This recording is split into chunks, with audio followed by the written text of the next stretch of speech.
প্রিয় নেতাজি, অনেকদিন ধরে চিঠি লিখবো ভাবছিলাম, কিছুদিন আর হয়ে উঠছিল না। আজ কোনো একটা ঘটনার নিরিখে তোমাকে চিঠি লিখতে বসলাম। ছেলেবেলায় আমাদের দোতলা ড্রয়িং রুমে তোমার ছবি, জন্মদিনে পেতাম বই, সেখানেও তুমি। বাবার গল্পে তোমারই বীরত্ব, দেখতে দেখতে শুনতে শুনতে ক্রমে আমিও তোমার ভক্ত। বাবা বলতেন ইন্ডিয়া আরেকজন নেতাজির দরকার ছিল।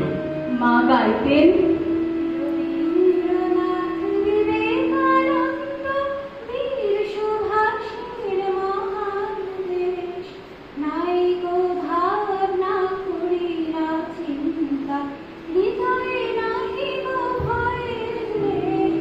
দাদু বলতেন ছেলেটাকে ওরা শেষ করেছিল।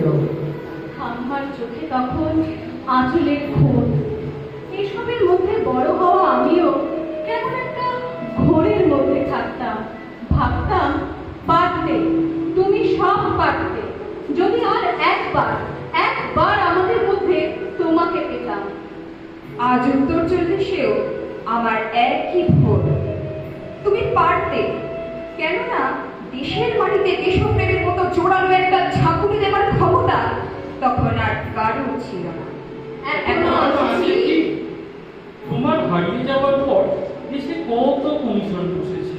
ভারতের পূর্ব, পশ্চিম, উত্তর, দক্ষিণে কোনো বীর, কোনো সন্ত, কোনো দয়ালু বৃদ্ধকে দেখে ভুল করেছে সবাই, ছুটে গেছে তুমি মনে করে, কিন্তু ফিরেছে মাথা নেড়ে।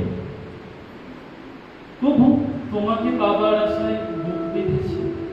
তুমি শুধু বসবাড়ি নাও, গোটা ভারতবর্ষের মণিকোঠায় হীরক, যার আলোর শুদ্ধতা কালোকে সাদা করতে পারে। এই বিশ্বাসে ভর করে সবাই ভেবেছিল তুমি আসবে। কিন্তু এলে না। কেটে গেল অনেকগুলো বছর, পেরিয়ে এলাম জীবনের অনেক বই খোঁজে। তুমি এখন বিমানবন্দরে, সভা সমিতিতে, রিসার্চ ব্যুরোতে, এমনকি ছেলের নামকরণেও। শুধু হৃদয় যেন দোলা দেয় না। জানো, তোমার জন্মদিনটা এখন সবাই ছুটির দিন বলে আয়েশ করে উপভোগ করে। আর ছেলেরা, তারা তো এখন দেশ থেকে বিদেশের খবরই বেশি রাখে। আর মেয়েরা, তারাও স্বাধীনতার ভেলায় চড়ে হতচকিত।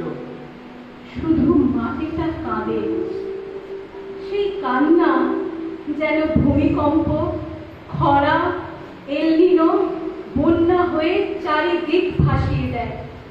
এখনো অভিমান করে শুয়ে থাকবে রেনকোটিতে।